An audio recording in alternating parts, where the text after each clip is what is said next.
At this time, we're going to call the January 7th, 2020 school board meeting to order. And all board members are here. They are here. Dave Donnelly is on the phone.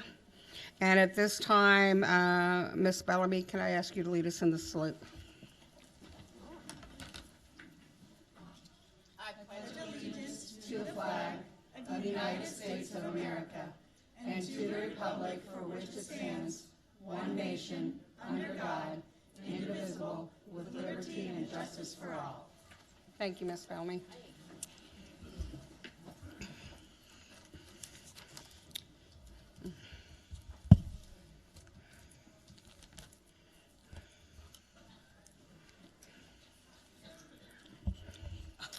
So the board, sorry, I'm looking at the dogs. It's so cute. Oh, I love that. Okay, so the board is honored to acknowledge that we gather today on the traditional land of the Dena'ina people, both past and present. It is with gratitude that we honor the land itself and the people who have cared for it throughout the generations. We want to welcome you to our meeting and thank you for attending and supporting the work of the Anchorage School District and this board. The mission of the Anchorage School District is educating all students for success in life. The board thanks students, parents, teachers, staff, school business partners, and the entire community for your investment in our district with your time, your talent, and your tax dollars. If you're unable to be physically present for the entire meeting, you may choose to turn in to the Anchorage School District YouTube channel to watch the live stream. Recordings of all meetings are also available through the agenda and board docs. So at this time, we have the approval of the agenda. Is there any dissension? No dissension, then the agenda is approved as it stands. Now for the most exciting part of the evening, and that is our focus on staff, students, and community. All right, and puppies, they said. Yeah. Thank you, ladies and gentlemen, for coming out this evening. My name is Dina Bishop, and I serve as the superintendent of the Anchorage School District. And this time in our meeting has been devoted to the last 3 years, and it was devoted by the school board to ensure that during their meetings they focus on the people who make ASD great. And of course, as our board president said, those people are our students, our families, our staff, and our community. So we thank you for being here this evening. We have two groups to honor this evening, and I will start. Would Chaplain Diane Peterson and Diane Lemon please come forward? Actually, let all our chaplains come forward. We'll be in good business now. All right. So this evening we are joined by the Alaska Police and Fire chaplains, whom we are proud to say are one of ASD's valued partners collectively. The police and fire chaplains are typically present at the most impactful disasters and tragedies within our communities to provide comfort, resources, and promote healing. They also partner with ASD when schools and communities need healing and comfort and to help promote suicide awareness. The police and fire chaplains are here tonight to honor an ASD staff member who has given countless hours of her time in ensuring her students are involved, aware, and help other students in her school, community, and state know that they are not alone by promoting suicide prevention, awareness, and education. The staff member had no idea she was coming this evening for this. So, would you please come forward, Carrie Elfstrom. And the Yana Club, and her club. Yana members, please come forward. All your Yanas. And Principal Sven. Did I get that right? Sven Gustafson. So you might have thought that Diane Lemon was the recipient, but no. Your work and your students' work is being recognized this evening not only by ASD, but by the chaplains, and I'm going to turn it over to them. Thank you. So out of tragedy, there can come some good. And I do have permission from the parents to speak their daughter's name. But January 18, 2013, West High student Katrina Marie Bryant took her own life. It was the MLK weekend, and it was a long weekend. And I remember being there with students all weekend and feeling so unequipped. I remember coming back to school on Tuesday, standing in the hallway looking around going, I am so unequipped. Out of that tragedy, we had a student from West High, Catherine Casello, who was one of our chaplain's daughter, say, I want to be a part of something to make it better. We had a suicide coalition meeting, and out of that meeting, the YANA program was birthed and it was developed. We went back to West High, and Carrie stepped forward and has stepped forward for 5 years out of her own time and own money and expense, and developed the Kindness Club, the Hope Club, the YANA Club. So as chaplains, we're first responders, and we like to leave the resources to other people, and yet we stay as a resource. So tonight we have a couple presentations. The school district is putting Hope Clubs, YANA Clubs, Kindness Clubs in their high schools and junior highs. So we have a couple thousand wristbands of the YANA Club for the school district.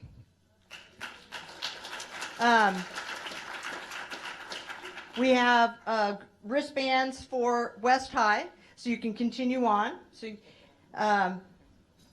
we have for Carrie, her own West High water bottle with lots of ribbons on it.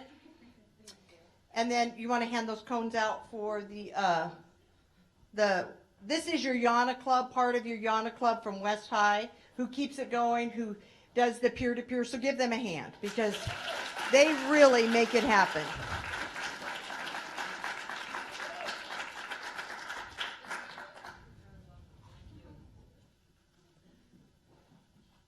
Some of those say awesome or good job or you rock or that kind of stuff. So we're very grateful that the kids, that's what makes it work, is the peer-to-peer. So through countless hours, we have submitted and put in a Presidential Service Award. So we have a proclamation from the President that Chaplain Joe Hickle is going to read.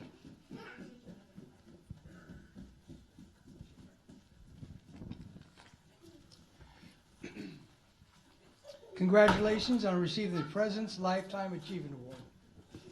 On behalf of a grateful nation, I thank you for your lifetime of service to your fellow Americans and those who most in need.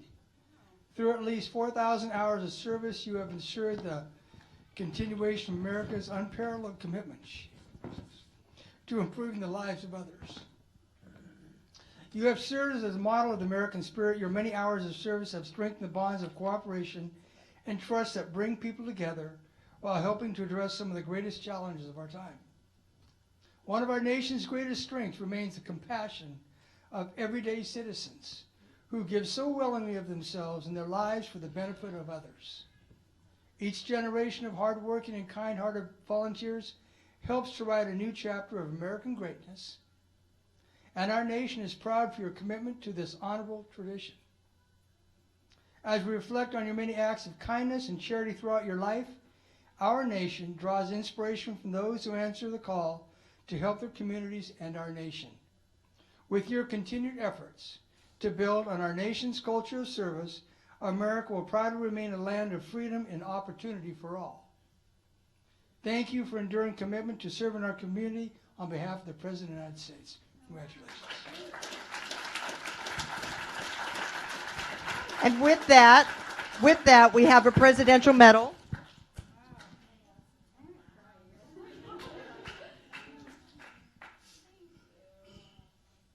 Very well deserved.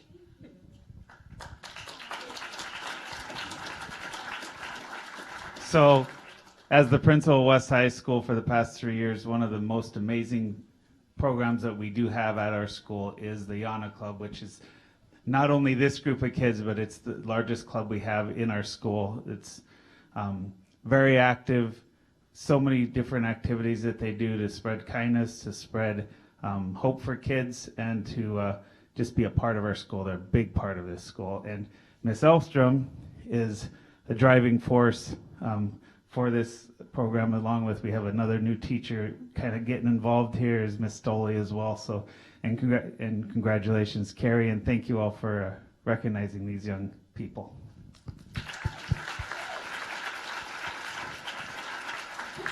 So We have a thing about allowing recipients to say something. Would you like to say something?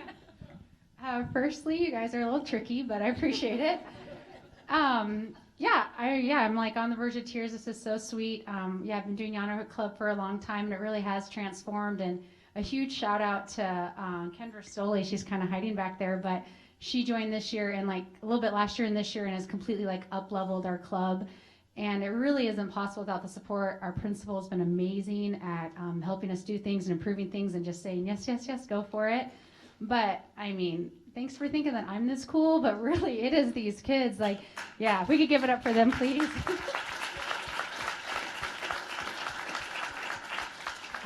I feel very honored to be like given such a big honor, but really these kids every week, all the time, come up with ideas to raise awareness for mental health issues and just really build like kindness throughout our school. And they have student design hoodies on that say kindness looks good on you, and it really has been like a theme throughout our school, definitely over the last few years. So thank you guys for being tricky and recognizing me, and double thank you to the kids for being so awesome. And yeah, thanks. Oh, thanks for my husband for keeping it a secret too, because I don't know why he's at a meeting right now. You know, I wasn't sure what was going on, but thank you guys very much. I just wanted to add that out of tragedy there can come learning lessons, and out of that the Yana Club, and also next the canines are getting recognized, and out of that tragedy too, Chaplain Griffo came to us and we said let's get some resources going, and she has brought the national team together and done great things with the dogs. Most things like that, it's a lot happens on the weekends, and so we feel ill-equipped. And I remember being somewhere at a school saying, Margaret, bring that dog. And now I can say, bring those dogs. And so it's very fitting tonight that everyone is here to make things better and to make our place a better place to get through it. And thank you to each one of you kids. When I come in there, you high five and you got all those great things happening. So thank you. All right. And congratulations. And we would like to get a picture with you, if that's all right. Up right over here before we go to our next award. Okay. Come on, folks.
Our next group of awardees this evening are people and canines. Would the crisis response canine teams please come forward? All right, look at these fine canines.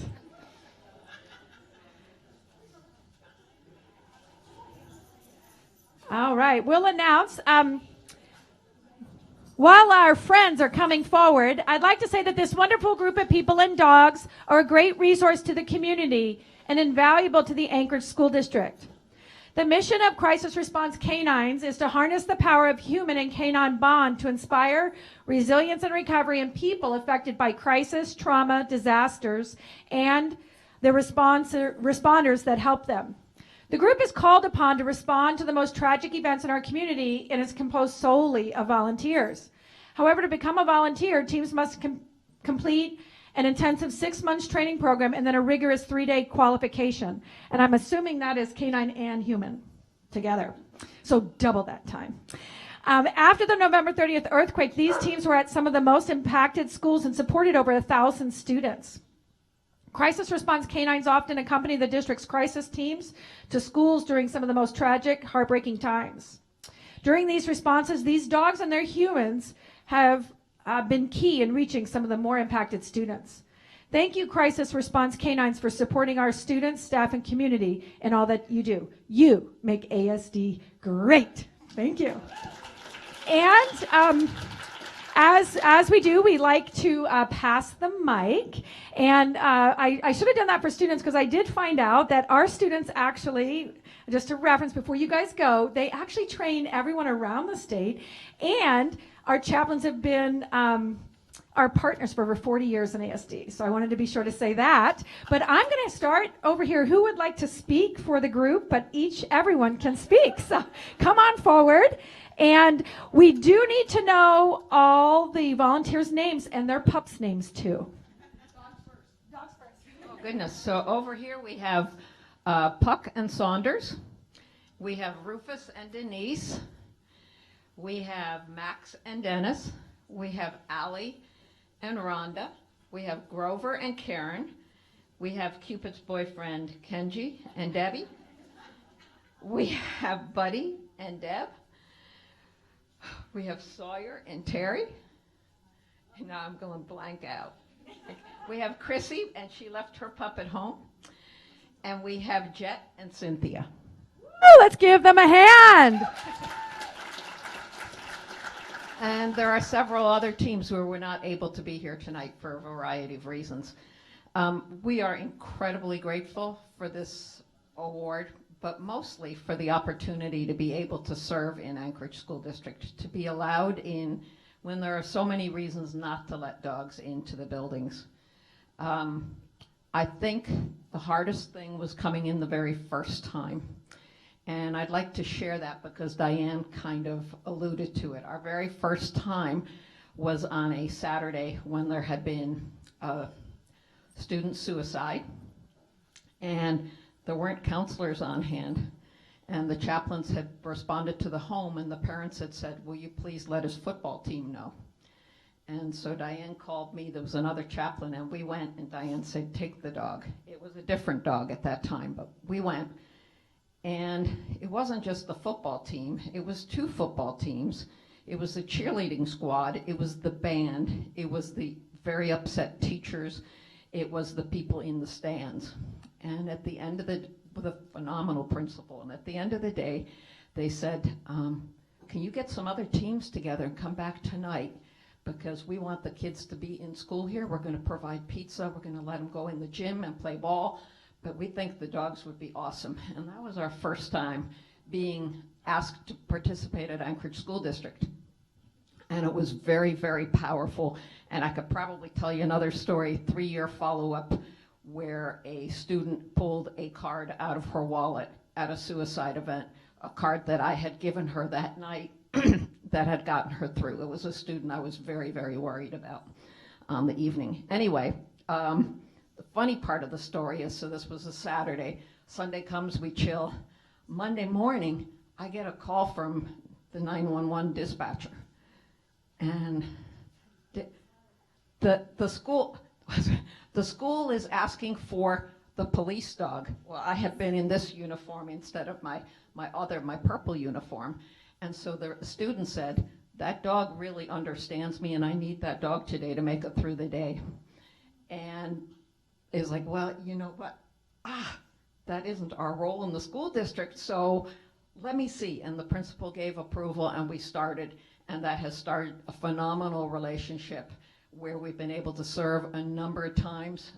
As a matter of fact, a couple of us were in an elementary school this morning that was dealing with a tragedy. And nobody brings up kids are allergic anymore. Nobody brings up the worry about, the dog in the school, because they've seen what it does. When the dog comes in, it normalizes. It totally normalizes the environment, and it's very safe for children almost immediately. And we don't have to do much. Thank goodness we're also trained on the human end, but the dogs do all the work, and they are the best role models, and we are incredibly grateful. Thank you very much for the opportunity to be able to come in and in a very safe, natural way to support our students. Thank you, Chaplain. I don't think I'm going to make it through another story because I'm going to say. So the folks that nominated you for this recognition would like to come forward. Paula, you as well, to say a few words. And Grover and I will move over.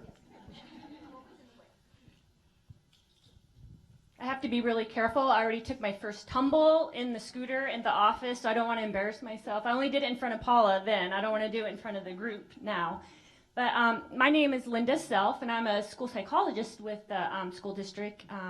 And I am part of the crisis team, and oftentimes when we do get the call, one of the first few calls that we do make is to Margaret to get the dogs to come. And I do have another story that I'm going to share. And so recently this year we did get a call to respond for a student suicide. And it was a very unique situation. It didn't necessarily involve all students in our district, but we did go. I called Margaret and said, can you come? And every time we've called, Margaret's there and team members are there. And we had a team that was already there, trying to talk with kids who were impacted, and there was one particular boy who was pretty significantly impacted. It was his family member who had committed suicide, and he, a lot of our members were trying to engage him, get him to talk, and he had his head down in the corner and was pretty much verbalizing to us he did not want anything to do with the team.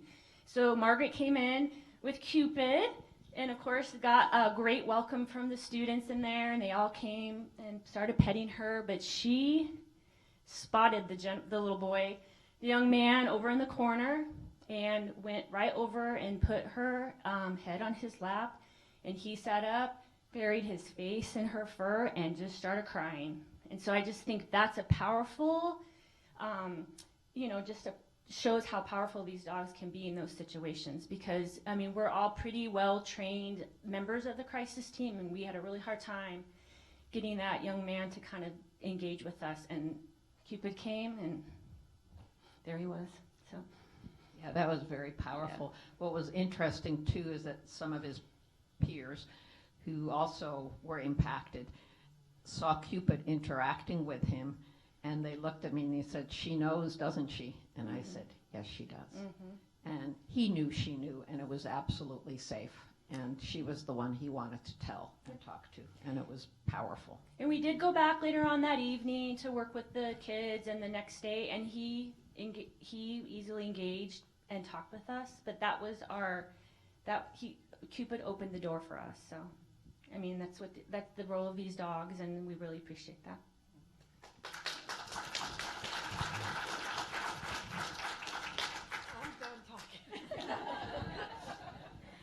I just want to, I'm Paula Patterson, and I head over the crisis response team for the school district, and it includes both school psychologists and school counselors.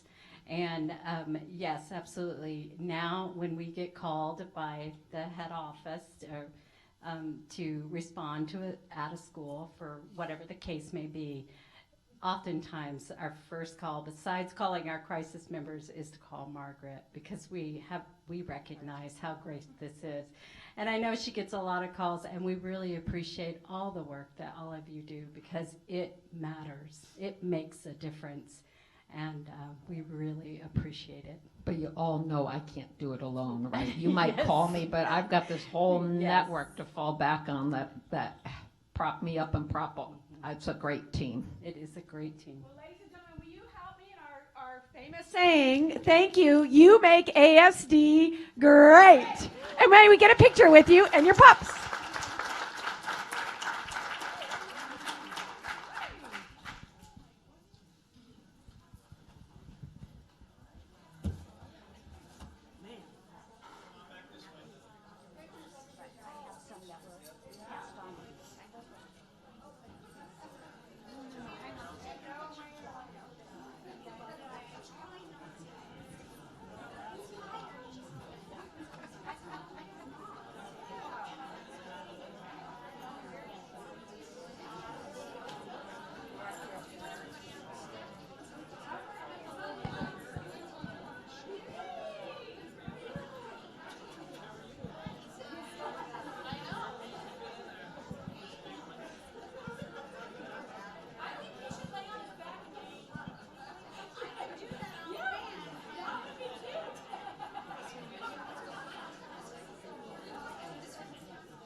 livestock. No, it's not. We have people here to testify, so I just want to make sure. Yeah, here. There's no military. Yep. I don't know what all that is. This is Dina's. Oh, those aren't Dina's. Oh, what happened? Okay.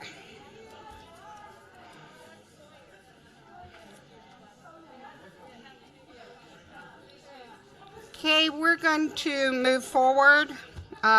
Thank you so much. Wow. Gotta love the dogs. So we have no military report tonight. Our student advisory person is not here, Sophia. Any committee reports? Were there any committee meetings? I think we've got some meetings coming up, correct? Communications is next week? Yes, communication, we haven't had a meeting since our last meeting, but the next communication meeting is on the 14th, 3 to 5 p.m. Okay. And governance? And I'm sorry, that should be 3 to 4 p.m. Okay. We also have not met since the last meeting, but we'll meet next Tuesday. Okay. And your time? I think around 4 o'clock. Okay. Do we have a finance committee scheduled, Ms. Michaelis? I anticipate having a finance committee meeting just prior to our next meeting in 2 weeks. Okay, great, thank you. I just want to report that the board will be working on our strategic plan this weekend at our board retreat. We have AJ, is it Green? No, Flake, Craig, what is it? Craybill, who is coming up, nationally recognized individual. I'm very excited to have him here to work with us. We have pulled together our statistics from our surveys and our forums, and I think board members should have those now. I saw that they just went out. And so we will be, hopefully during this time, we will come up with a draft that we can work with and put back out there and get feedback on, and then have something for our goals in June that we can turn over to superintendent's office. All right, so very excited about that. So now, without any further ado, we have public testimony,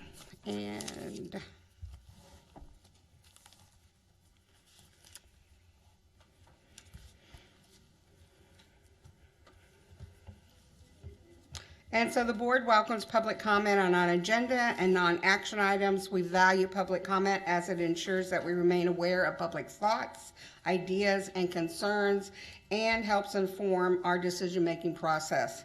There is a 1-hour time slot at the beginning of the meeting. Testimony in excess of 1 hour will be heard at the end of the meeting or may be submitted in writing. We have a table up front and center with microphones available for testimony when I call your name. You will have 3 minutes to testify, and you may begin speaking when the timer appears on the screen in front of you and begins the countdown. When you have 30 seconds left, the number will turn yellow, and when the timer reaches 0, please finish your sentence. In order to provide equity to all that would like to speak, the board asks that there be no clapping after testimony, as it may intimidate others wishing to testify with opposing views or opinions.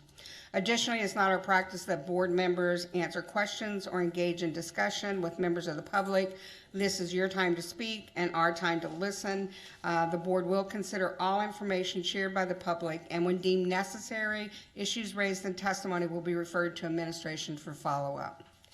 And our first individual is Elena Drager. Did I say that right? Drager? Okay, I don't see her. Okay, Zach Fields.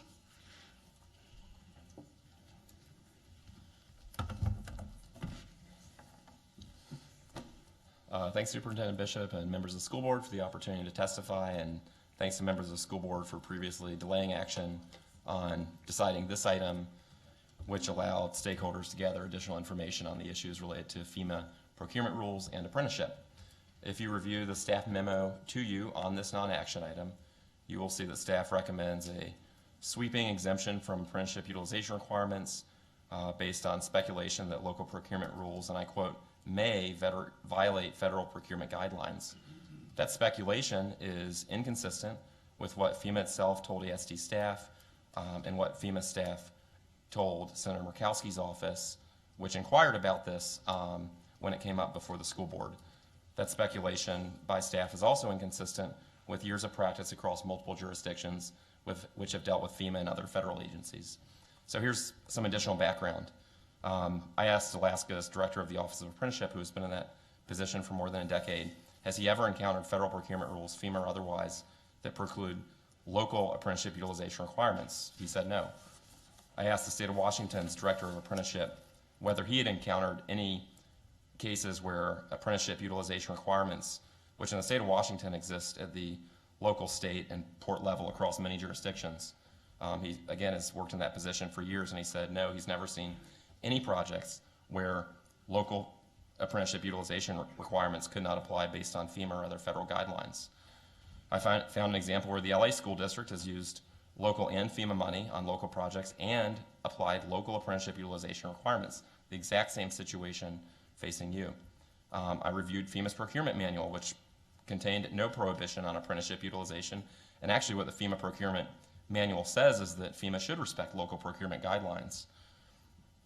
Finally, and I think most compelling, Senator Murkowski's office inquired about this, and late this afternoon got an answer back from FEMA. The answer included an email chain to ASD staff, and I want to read the first sentence that FEMA sent ASD staff to Dave Whiting. Hi, David. Thank you for your question regarding Anchorage School District's apprenticeship utilization compliance requirement. To answer your question, the inclusion of apprenticeship program in ASD's procurement method does not exclude ASD from FEMA public assistance funding. That email goes on to explain, of course, the school district still has to apply with general FEMA procurement guidelines, which it always would. So based on the practices of other state, input from federal and state agencies, including FEMA itself, particularly information from Senator Murkowski's office, I think it's very clear applying apprenticeship standards will not exclude the school district from receiving FEMA money. I'm concerned that based on the way that getting FEMA money actually works, if you were to provide such a blanket exemption, you would exempt many more projects potentially than ended up getting FEMA money and would effectively gut the policy. So you have a duly enacted policy. I'm aware that staff objects to it, but their job at this point is to implement it, and I would encourage you to reject staff's proposal of exempting a wide range of projects from this standard. Thank you. Thank you. At this time, is there any other individuals that would like to testify? Yes. And if you would just state your name, please. Absolutely. Thank you, Madam Chair. My name is Joelle Hall. I'm with the Alaska AFL-CIO. First, I want to thank the board for giving us time to provide this research for you all. We know that you're going to vote on this actually on the 21st. We look forward to continuing to work with you in the interim time to continue to connect you to communities and resources who've been able to do what you're being asked to do, which is to maintain an existing policy, correctly accept and expend FEMA funds. So we will work with you together on that. Thank you for the chance to bring this information to you so that you can make an educated choice, knowing that there's many, many jurisdictions who have been able to accomplish what you're being asked to accomplish. Please feel free to interact with us between now and the time of the vote. We'll be happy to connect you to whomever you would like to speak to. We can certainly direct you to the apprenticeship directors of the states that Mr. Fields mentioned. As you might imagine, apprenticeship utilization is a common practice, and it's a law in many jurisdictions, most notably the state of California, which we certainly know receives its fair share of FEMA funds. I know, for example, that in the Paradise Fire example, there were specific debris debris pickup contracts that had apprenticeship utilization contracts within them that were given to the apprenticeship system for the operating engineers in that local jurisdiction. We can find examples like that, and we can probably actually direct you to some of the government agencies that were involved in crafting those procurement documents, because if that is an area of expertise that we may need to access, I would hope that folks would reach out so that we can connect you maybe to the right agencies in the other states, so that the procurement questions, so that you feel like you have some education going into writing the proposals and getting the reimbursements from FEMA. Thank you again for working collaboratively with us so that we can get you the answers that you need, and I really hope you will not give a blanket dispensation of this policy. I'm certain that there's a way to do it. If everybody else can figure out how, I'm pretty sure y'all can too. Thank you so much for your time. Thank you. Is there anyone else that would like to testify? You could state your name, please.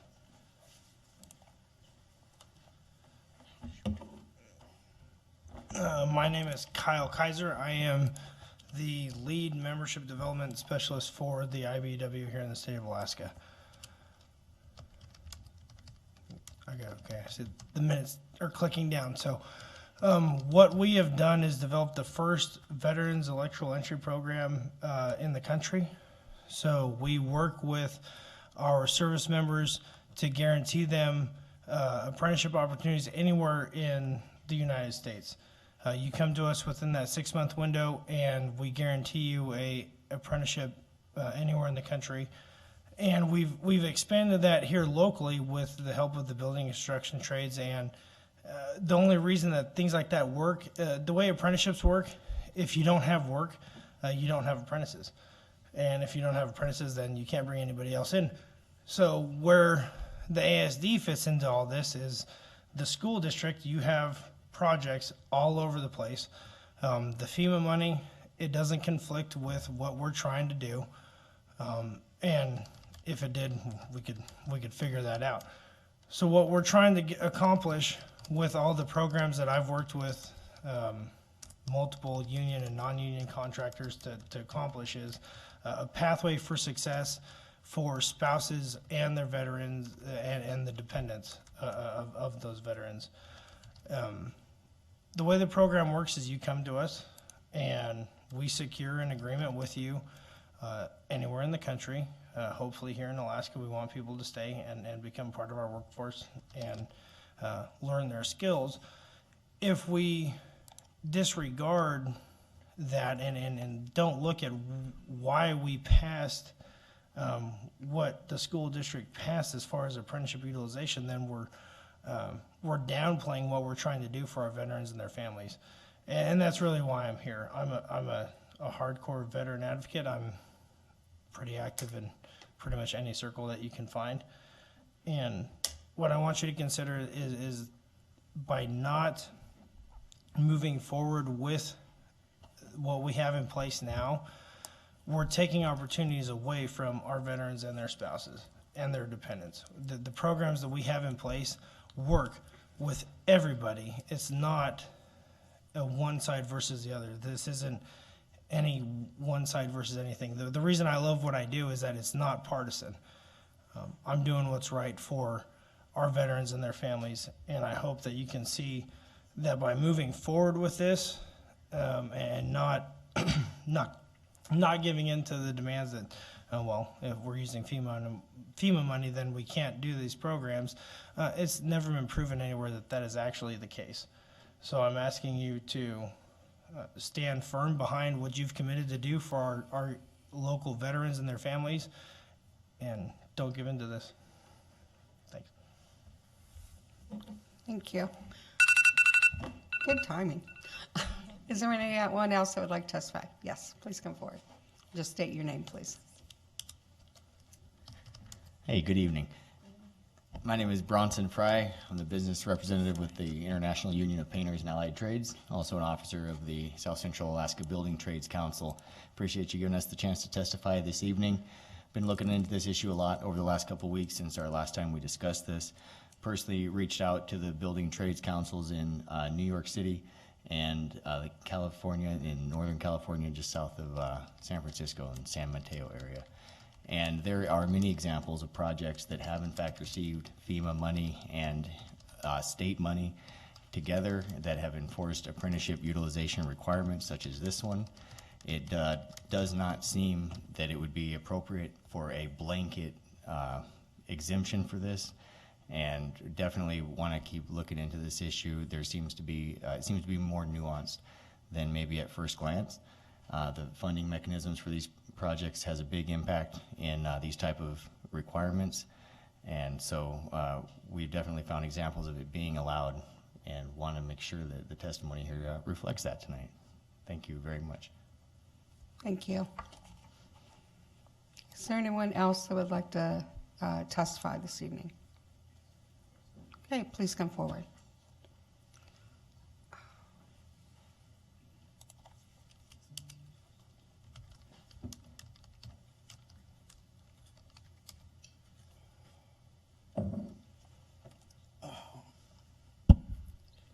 I will not be stating my name since you don't want me to state the names of your employees. So you don't need to know who I am. You know who I am, but you know what I mean here. As far as I can see, that you guys don't take serious the allegations of harassment, biases, favoritism, nepotism, discrimination. You don't take it serious because there are people in your district, in the administrations, in the schools that practice these things, and I have put this forward to the people in the school's administration and to you all, and I still haven't heard a word, which is frightening to say the least, because you guys are supposed to be taking care of these type of deals. So I would like to welcome you to the new year, and like I told one of your members in the school district or the schools, and he gave me a trespass for this. But welcome to the new year, and this will be the worst year of your life. Thank you.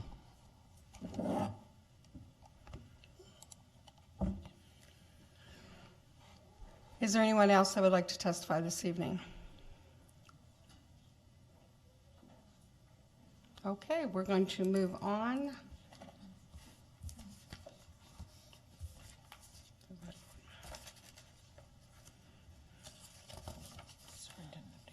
Superintendent's update.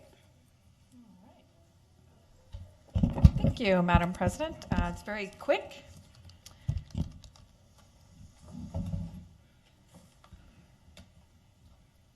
All right.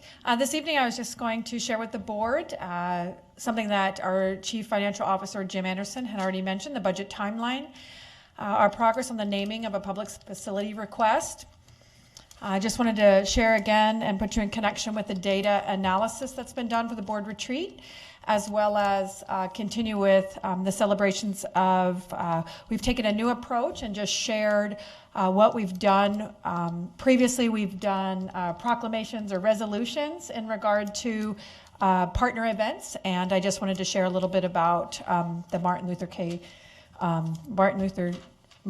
King Jr. Day coming up. So, to begin, the budget timeline, and also by sharing this, it will be public so it can be accessed as well and find in many different avenues for the public to be informed of the timeline.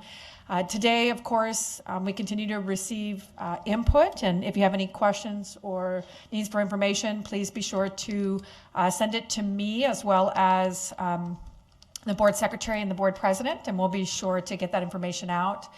The budget booklet and pamphlet will be put together. We'll do a briefing on the 25th to the 31st to board members, one-on-one briefings with board members. February 4th, a finance committee to budget discussion will also take place at the work session, as well as the school board meeting. On February 18th, there'll be an action item. The budget books will be revised and submitted to the municipal clerk for assembly members, and then March through the 3rd to 17th, the assembly reviews them.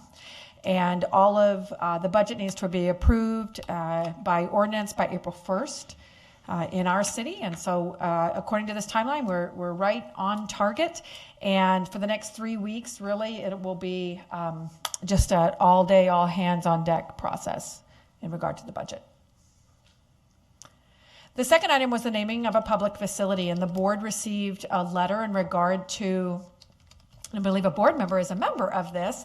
The municipality of Anchorage established a policy in regard to naming of a facility. And last year, around this time, I think January, February, the board was asked by a group to name a building after our late board member Betty Davis.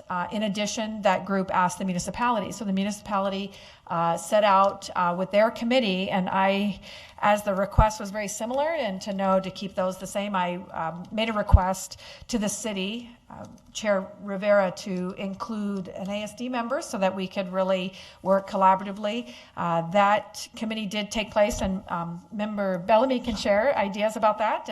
But we did have one ASD person on the committee. The committee at the city level actually thought that it would be most appropriate to have a school named. So then they referred it back with some suggestions to follow our board policy. And we do have policy. It's 7511 and an AR that coincides with that. And that policy says then the district will create a committee of an administrator, a district administrator, and that will be Dan Barker, as he was on the other city the city review, or the city committee rather. It calls for a principal, and then 5 or more, we can make it as large as we want, community members to bring back a recommendation to me that I then recommend to the board.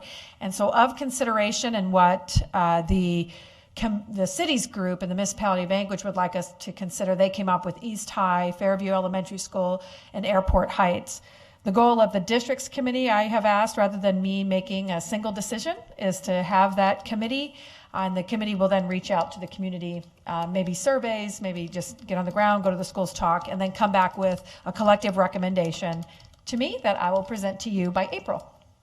And Member Bellamy, I'm not sure if you wanted to share anything that I left out in regard to your participation on the cities committee.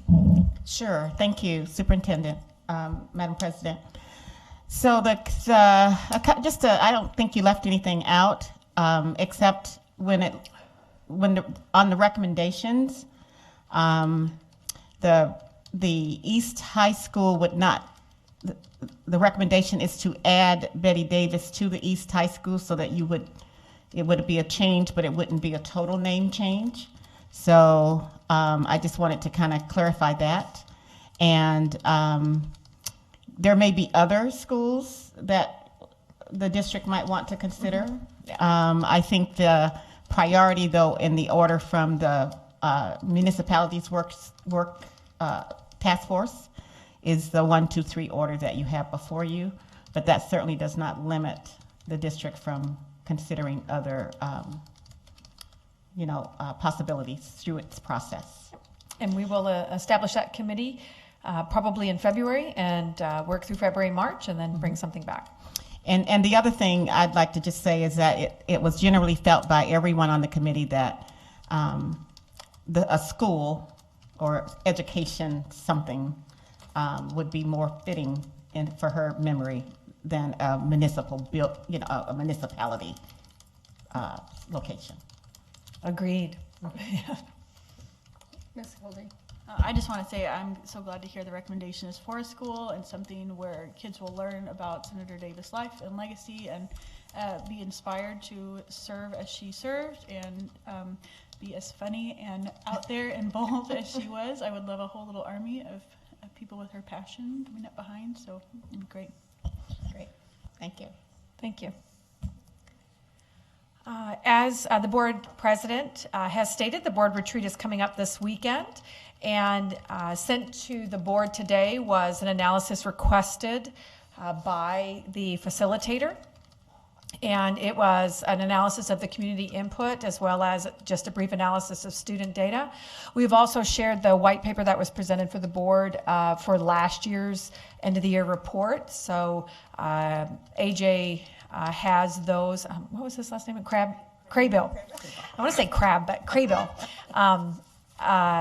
Put the accent on a different part of the last name. So he does have 3 pieces of data for which he requested.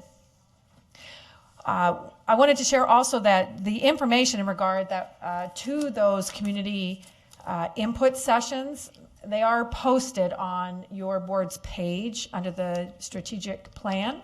But also tomorrow, Hot Topics page will go live, redirecting folks if they go to the Hot Topics back.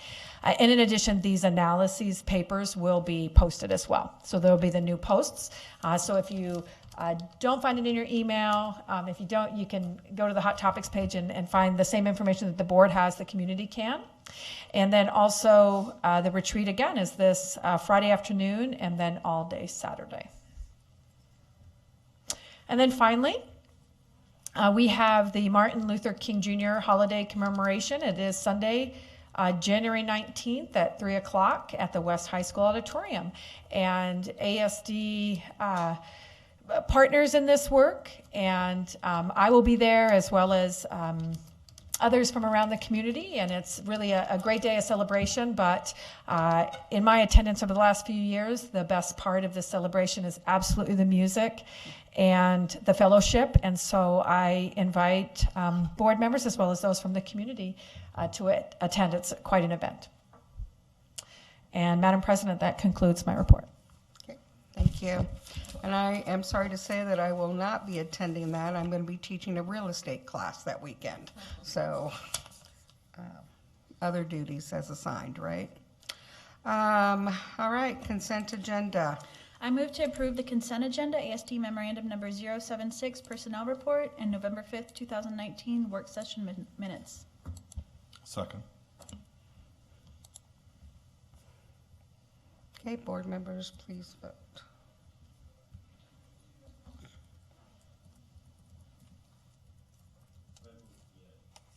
Okay, thank you, Mr. Donnelly.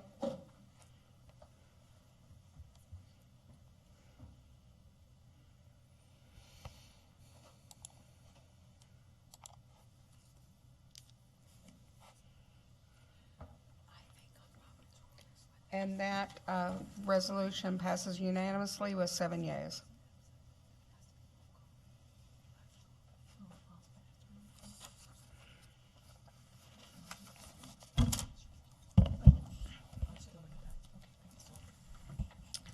So procedures for agenda item testimony are as follows. An action item memo is first introduced by the Vice President, and if seconded by another board member, I will open the floor for public testimony. If you have signed up in advance or indicated you're interested in public testimony, I will call on you to come to the front table to speak. You have 3 minutes to talk, and you will see a timer on the screen in front of you to monitor the time remaining and inform you when you need to conclude.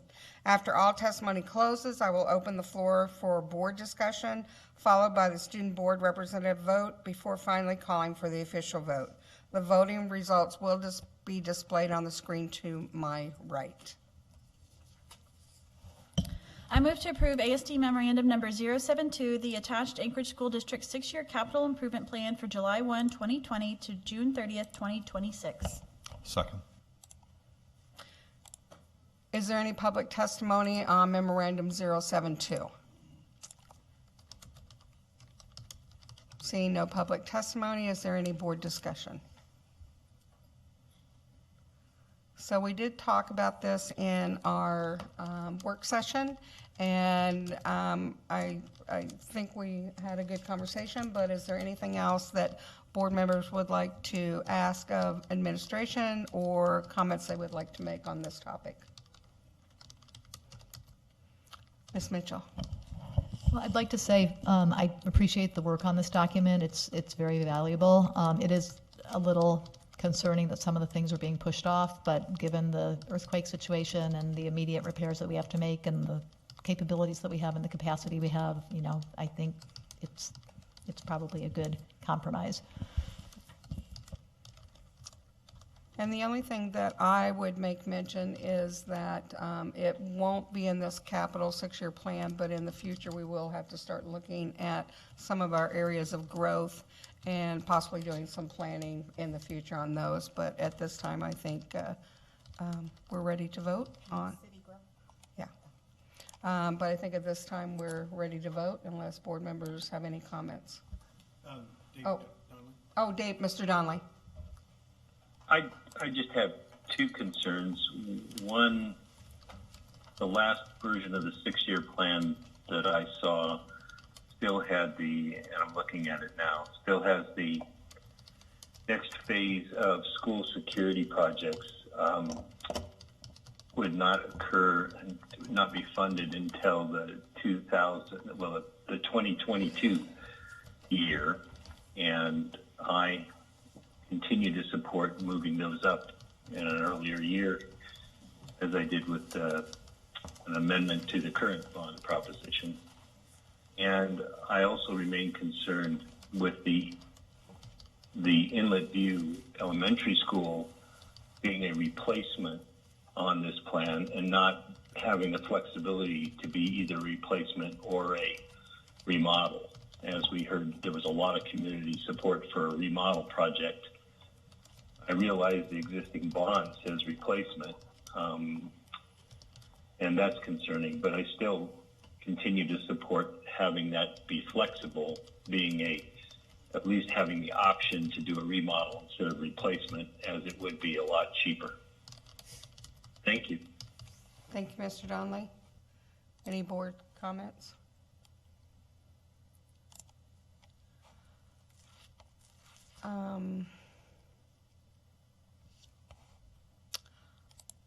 If we put a bond forward with design money for a replacement,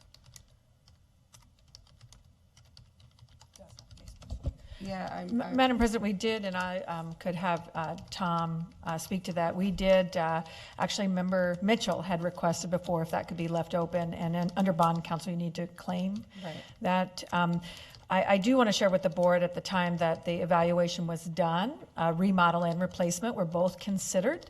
Given the life of the building and the investment of our community for the life outward from the time we touch it into the future, the best value for the dollar was the replacement over the remodel because of the cost of the remodel, because the building is so old. And so that's why the replacement was recommended for the size as well, the area of the school. In addition to that, when this building was built, there weren't specs for special education classrooms, things like that. The new specs do call for that, so we would need to have it grow a little bit in regard to the specialized classrooms, and that would take up the green space. So in addition to those items, Mr. Roth, if you could add any other additional comments. That was just in my memory from Board Member Mitchell's questions that were presented at a previous meeting.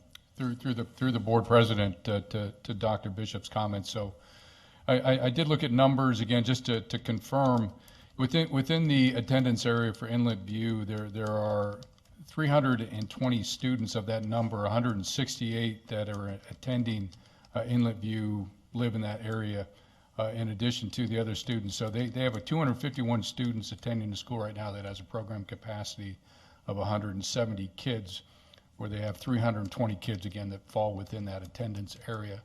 I understand that many of those kids are going to other schools, but again, given that total population, the building can't accommodate the number of students that could potentially attend it. It is also, as the superintendent mentioned, it's an aged building, probably, if not the oldest, one of the oldest buildings in the district. So that was what lent to the recommendation, not just by the administration, but also by Western Demographics, that school be replaced. With regards to the bond language, the concern or the issue here is that once it goes to the assembly and is approved and goes onto the ballot, the voters will be voting for a design for a replacement project, not a renewal. So the expectation being is that we would comply with the intent of the voters. Thank you, Mr. Roth. Are there any other board? Yes, Ms. Hilding. I'll just say that one thing I love about the 6-year plan is that it marks a shift for multi-year bonding in our district. It's going to open up a lot more avenues for efficient spending, for efficient planning, for best use of district administrator times, and some stability in planning for not just our schools, but our community as a whole. People know what's coming and can plan accordingly for things. So I'm very pleased for the shift, even if everything isn't, you know, my perfect choice or combination, right? This is all about compromise and finding what works, the best combination. But this is a good way forward for our district, and I just I'm excited for the possibilities. Thank you, Ms. Hildy. Okay. All right, well, if there's no other comments, board members, please vote.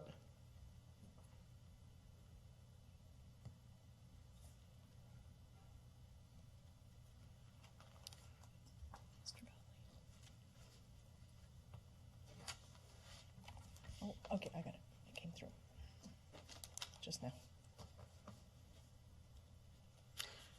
And that memorandum 072 passes with 6 yeas and 1 nay. I move to approve ASD Memorandum Number 074, the award of contract for the purchase of 12 Type D school buses to RWC International Limited for a total contract amount of $1,596,804. Second. Okay, is there any public testimony on memorandum 074? Hearing no public testimony, I believe we have a report or some information from Mr. Yep, thank you, Madam President. I do want to share some great news that is the work of administration in regard to the funds for this. And I know that the board has continuously been asked in regard to what are we doing for energy savings and what are we doing for efficiency. And Mr. Roth, can you please comment on the good news we have in almost doubling this investment made to ASD? Through the President, thank you, Dr. Bishop. And I do, and I want to recognize Ms. Heather Philp, who is our Senior Director for Student Transportation. You know, it was Heather's diligence and hard work that resulted. Initially, there were some millions of dollars that the state received from this Volkswagen settlement, and a number of districts competed for it. And it was because of Heather, you know, working with Dave Whiting and his team that you know, we got our submissions in a complete and timely way. Started out with 6, and then the second submission we were able to receive 6 more Class D buses, which is you know, it's a great savings. The advantage, and the superintendent mentioned, is, you know, these buses are all they get better mileage, they are cleaner burning, and they are much safer than the buses they'll be replacing, which date back to the 1990s and early 2000s. So it's a great thing, and you know, Heather, well done. So about a value of $600,000 to over $1 million. Thank you.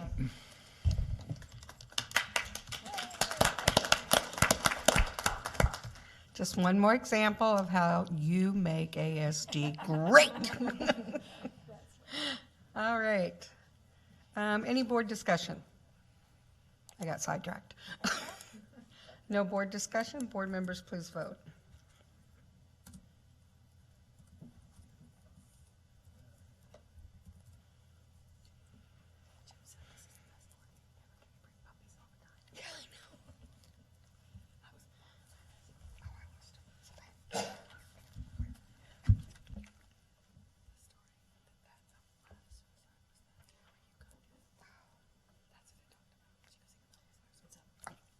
Sorry. That memorandum 074 passes unanimously with 7 yeas. So I think that concludes our action items. Is there any non-action items that board members would like to pull? Yes, Ms. Hildy. ASD Memorandum Number 075 and the Assembly Resolution. Okay. Okay. And we do have hard copies of that resolution if anybody wants them. Is there anything else to be pulled? Okay, Ms. Hildy, would you mind speaking to your first one? Oh, thank you. You know, I heard a lot of good testimony today saying that this apprentice policy has not conflicted with FEMA and other districts, and I think that's great if that's, you know, something that can happen here, but it doesn't get to the heart of it, how much time and energy has been put into this. And somebody said, well, maybe we can find a way forward. Maybe we can, but is this advancing our strategic goals? Is this within our budget? This is a nice thing. There's nobody who doesn't think that it's great to, one man talked about the Veterans Apprentice Program. That's incredible. But do I want to take 2 counselor positions to pay for it? No, I really don't. And the amount of time we keep coming back to this because there was a kink here or a kink there, it continues to baffle me that we just don't say, we tried this, it didn't work out as we hoped, and maybe down the road we can find a different way. I don't know, but is it part of what our mission is? And I don't see that part. It's still, I still don't see that. So next week I'll be just asking to rescind and go back to the one that didn't really do anything. It just said that it's nice to have apprentices basically, but rescinding our board vote when we chose this one. So.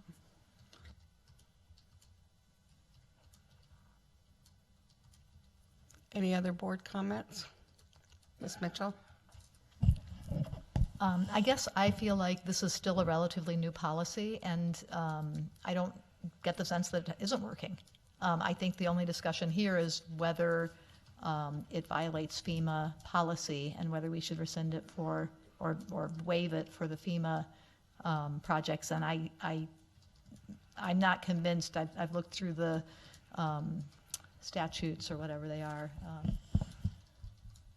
the federal guidelines. 200,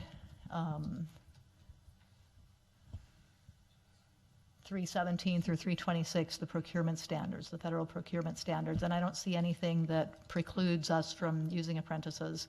And I think once we get a system in place and once we become more familiar and once our contractors have more programs in place, because I don't know if you were in the meeting that we had last year with the Deputy Commissioner of the Department of Labor. Were you there? Okay. The programs, I think once we, again, transitions are tough. We all know how tough change is. We hear it again and again whenever we try to make a change in the way the drive-up happens at a school. I think that once we have this oiled and people understand how it works, it's just not going to be an issue anymore, and it's a win-win as far as I can see. So I think we need to give it more time.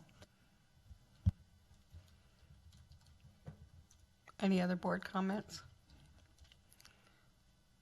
I guess I would have to agree that it hasn't been. Have we had any contracts go out for? Oh, okay. We'll get to Ms. Stronley in just a minute. Have we had any contracts go out with the new policy yet?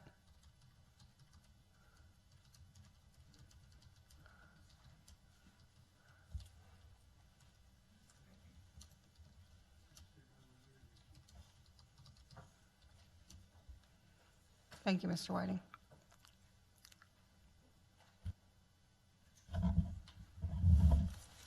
To the board president, we have awarded contracts which will be under the apprenticeship policy.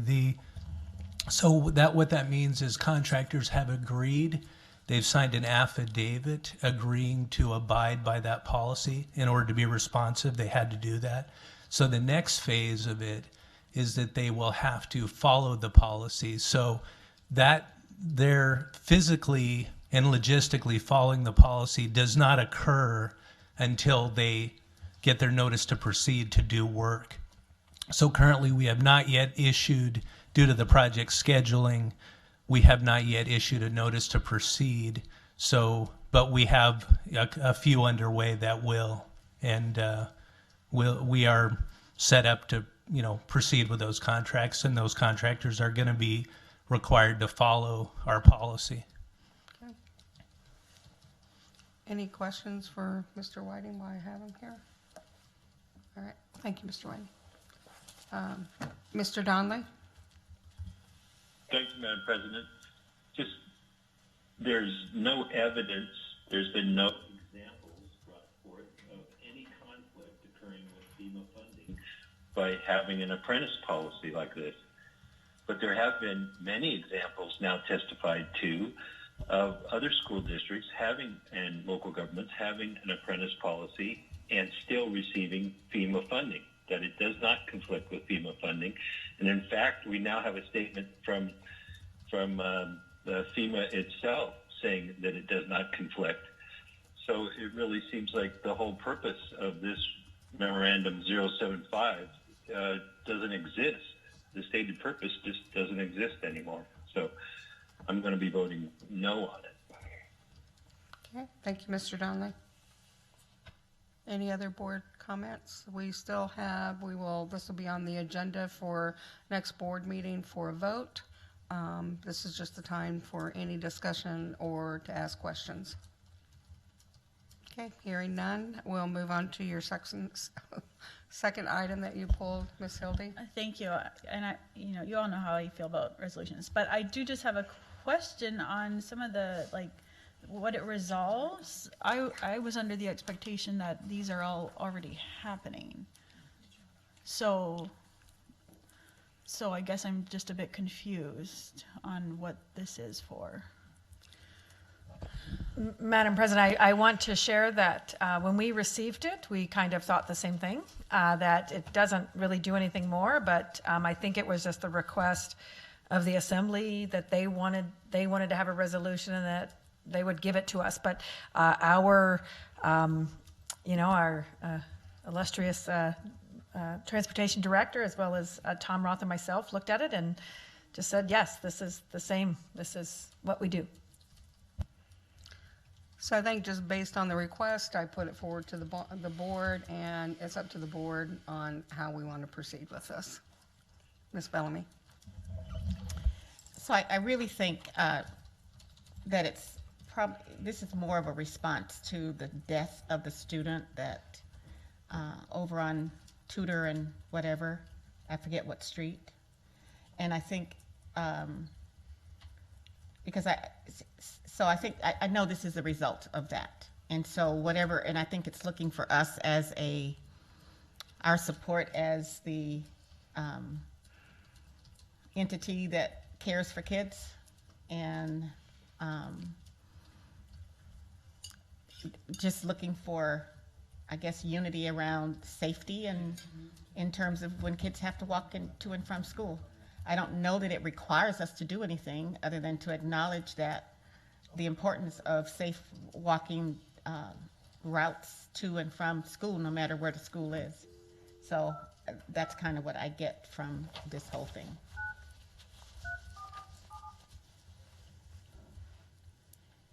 Ms. Mitchell? I don't think it requires. I just have a question. Dr. Bishop, is the distance for busing that it's 1.5 miles? If kids are within 1.5 miles of a school, we're not required to bus them? It's a statutory requirement. It's actually not even a statutory requirement because you don't have to give busing, but I would request assistance on this one. Thanks, Heather.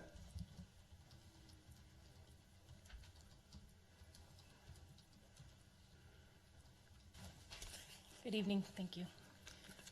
So it is not a requirement, it is a state recommendation or state policy of 1.5 miles.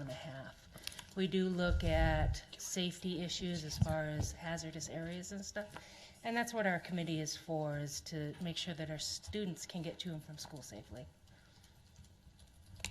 I just wanted to confirm that because as I was thinking about this the other day, I just thought, especially with how cold it's been lately, and I know that, occasionally we lived about 0.5 mile from where one of my children went to school, and we walked to school a lot, and there were many times we literally had to walk down the middle of the street because the sidewalks weren't plowed and there was no other place to walk. And 1.5 miles just seems like a long way here with our darkness, but it is what it is. We do get a lot of requests from the community that we look at often. We have to look at it across the board for every school, every student, so depending on age group as well. Mr. Holloman? I was going to say, part of this, I think we discovered we had a committee that functioned when this was brought up, but it's more of an internal committee that's not soliciting input from the public. It's what I would call kind of a technical committee of people with expertise that try to work out a solution within our policies and within resources. But I think what's really lacking is conduit for the public to raise concerns and feel like they're being heard. The board right now, I think, sort of acts as a pass-through. It's like, well, we'll turn it over to you and see what you say. I think it's been unsatisfying to the public. And at times, some of these issues may be ones that we have to look beyond policy, beyond the resources we're currently allocating in order to make students be safe in the unusual situations, or the ones that are a little more distant than what we normally ask for people to look at. So I feel like, given some of the concerns that were brought by the public, we haven't fully responded to them, and unfortunately, I don't think this resolution quite gets us there either. I think it's saying the board and the assembly will be more receptive to this, but it doesn't quite say what we're going to do that's really going to help remedy a situation. So I plan to support it, but I also am still thinking about what we might do that's a little more constructive without just duplicating the work of a committee that's going to be more knowledgeable than anybody on the board in terms of the technical issues. But I think this is something we need to keep looking at. And the city plays an important role. They, I think, have finally picked up on the idea that people do ride bicycles in Anchorage, and we're starting to see design. In certain cases, I think, need to help elevate the fact that we have a lot of pedestrians, and a whole bunch of them are students. There are kids that are pedestrians at certain times of the day during certain times of the year, and it happens to be the worst time of year to walk. So I see this as a step in that direction, but I don't think it quite gets us there yet. Ms. Vacalis. I guess following up on Board Member Holloman's statement that he plans to support this, or you're thinking about supporting this, it's not out here on the agenda in a way that's for us to vote for or against in a way. It's just out there. So is it just out there for informational purposes only at this point, or is this something that is intended to be forwarded to governance in some way? Or I guess to Member Hildy's thing is, what is the intention of this being here and where does it go? Well, I think that's up to the board. Yeah, I mean, I put it out there for what would the board like to see happen with this? What would be the intentions of the board? And I agree with Mr. Holloman that we need, I probably wouldn't support this resolution because it's not action. And if we're going to do something, if we're going to take this serious, then as a board we need to look at an action item that we can do, either a citizen advisory committee that can work with our committee or something of that nature. But this really doesn't do anything except state what we're already doing. It doesn't commit us to really anything. It's just status quo. And I would like to see us as a board to, maybe we can take this up in committee, I don't know, but I'd like to see us take more of an action on this because it has been something that we've heard from the community quite often on. And I think there is frustration that whether it's us or someone else that takes the action, I think that the school board should take some type of action item on this to show that either through an advisory, citizen advisory committee that can work with our committee and hopefully addressing some of these concerns with our school district or something else, but I'm open to suggestions. But I think this resolution really doesn't do what the public is asking us to do. Mr. Holloman. Just as a point of information, I guess seeing it as a non-action item tells me it will be an action item at our next meeting, right? If we want to move it forward. Okay. Then I misread that, but I would still be prone to support what the Assembly did in passing this if it comes forward. But it also is something that we could take up in governance if we want to establish a committee. Like I say, there's a little bit of awkwardness in exactly what that committee looks like. Right. We don't we don't want to just layer on top of an existing committee that's doing good work. But I do think we need a place where people from the community feel like they really have been heard by the board when they come and bring concerns.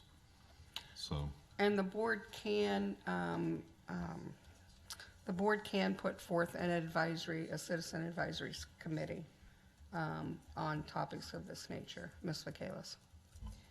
I guess my question at this point would be trying to figure out where governance versus management lies, and if this maybe falls more under the superintendent and her administration to work with this committee to, work with them to add more of, a citizen advisory component to it, however that might look, but maybe give the administration the opportunity to do that instead of the board trying to come in and,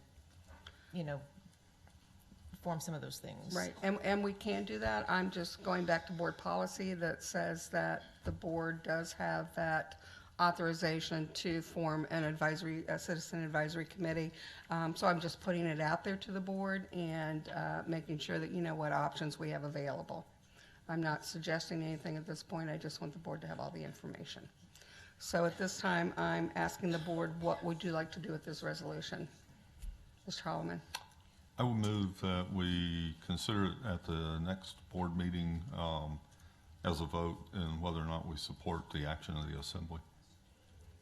Do I have a second? Okay. All right, then we will put this on as a action item at the next board meeting. Okay. Any other conversation or comments? Yes. So now I'm a little confused because I thought we were either supporting or not supporting this. But we have to or at vote least we were discussing, to me it's this, so I don't know that this is telling us what to do. It's telling us what the municipality is doing. And so are we supporting that or are we not supporting that? But so I guess the question for me is, what part of this implicates the district? I mean, we should be able to do our own, we don't have to support them. And I mean, we don't have to, how do I want to say this? It just seems to me that we're making a little bit too much of this in terms of the action that's needed. So the municipality sent us this resolution. We either support it or we don't. Or we can write our own resolution. Or we can write our own. Yes. So, but we can also support this and still write our own. Right. All right. So to me, I think, so I'm just a little confused as to why we would bring it back to, why we have to wait to bring it back to vote as to whether or not we support this. There isn't anything attached to it. It's not like a memo that so you can put anything on non-action. We could just put like cute cat videos on non-action. But if there's a memo that's, then you have a number that you can say, and then you have something to advance. We could put it on, we can put it on for action for the next meeting, which is fine. And Katie will write a memo for it, and thank you, Katie. Okay. And then it'll just be a resolution supporting the municipality's resolution, which is painful for me to say, but, and then we vote up or down. All right, but it doesn't, I just don't see us having to go back to governance and. Well, and there could be amendment to that motion that says we write our own resolution. All right. Or that whatever we decide to do. All right, if that's fine. Thanks for the clarification. Sure. Thank you. All right, I think that is it. Any new business? There is something I want to bring up, and I've received several calls from individuals that have testified at our school board meetings that they wanted to know, they felt that board members responded to their testimony in a negative way and made them feel like they shouldn't have testified. And I know in the past we have had board members that after the fact, during comments or whatever, actually make comments in regards to public testimony.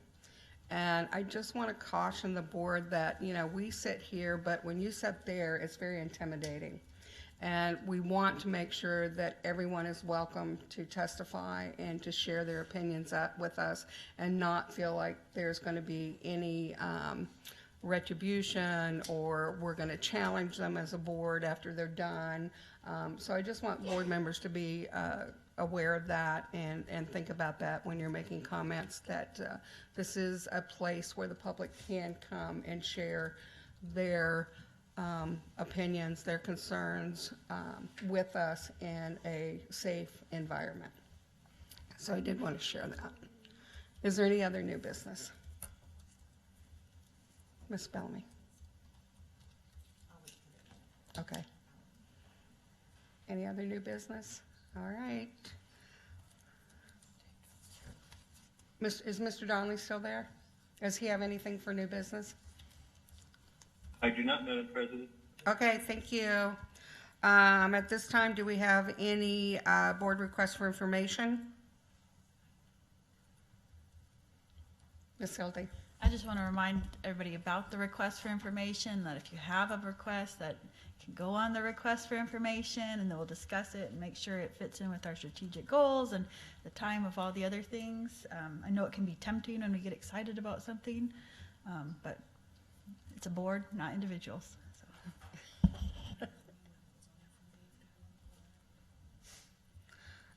So at this time then, if there's no other discussion on RFIs, this is our last time for public testimony. Is there anyone that would like to testify? Okay, seeing none, we're going to go on to school board administrative comments and communications. And I have one. I was out at the school the other day when it was -15, and I see our teachers and our staff out there, and you know, they're freezing, and they're waving traffic. They're making sure that our kids are getting into the school safely. They're greeting them, and it's just a reminder to me that our staff and teachers do so much more than what we think they do, that they are there for our kids.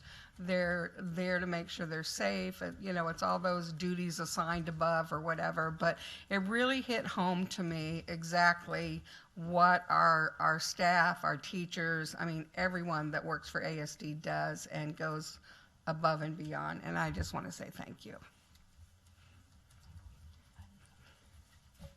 Yes. Madam President, may I request Dr. Stock to just do a brief update in regard to the wellness? Okay. Yes, thank you, Dr. Bishop. The board has received, I think, at least one email from a parent, a member of ASD 60, asking about the board policies and what's coming forward. And I have met with those two individuals who've been very prominent in that. And I did let them know that, of course, the board can work on policy anytime they want to, but as far as the wellness initiative, the data, the preliminary report from the focus groups from Dr. Cohen is in draft form and done on the focus part, where she came and met with staff and families and worked for 3 days in the district talking to people. She's got the qualitative report study piece done. The quantitative piece, where they look at the surveys from the students and put that together, that won't get started till January 16th. So my recommendation to Dr. Bishop and probably to the board president when they put together their work for February is that we probably won't be able to do the preliminary report on all of that work she's done until probably the first meeting in February. And then somewhere there in February, then I think you'll have evidence of how this pilot has gone, at least for the first semester. That won't stop the pilot. The pilot continues. We have other surveys planned for March or April for the students, where we then look at the differences between the first one and the second one and those kind of things. There's other quantifiable data that we want to try to pull in terms of attendance records and other kinds of things that go with it. So There won't be any real report from that group till probably February from me when it's all done and the board has seen it, then we'll look at releasing it to the public on the Hot Topics page. Thank you, Mr. Stock. That definitely has been a question we've been faced with, so I appreciate that. Yeah, Thank you. You're welcome. Any other board, Mr. Holloman? Yes, I was going to tag in on what you said. I had the opportunity to have an extended conversation with one of our first graders over the weekend and asking her what school she went to. And I said, oh, I know someone at that school. And she goes, oh, I know her. She's awesome. She helps me get across the street every morning when my parents bring me to school. And I'm also struck by so much of the recognitions that we do, the things we truly honor, aren't about instruction in a class. I mean, instruction in a class is sort of the core. It's our excuse for running this whole organization. But a good school is just way beyond that. There's so much more going on. And when you talk to our students, those are the things they start talking about. Those are the things that they're really excited about. And I hope we don't ever lose sight of that. Our goal should be to provide the resources and the time to do that core part, but leave enough time and everything left over for all of those other things to happen. Also wanted to say that a week or two ago, I took the walking tour of Greening Middle School. I would highly recommend anybody that hasn't to do so if they possibly can, and anyone in the public as well. Just gives you a real good perspective on why things happen the way they did there.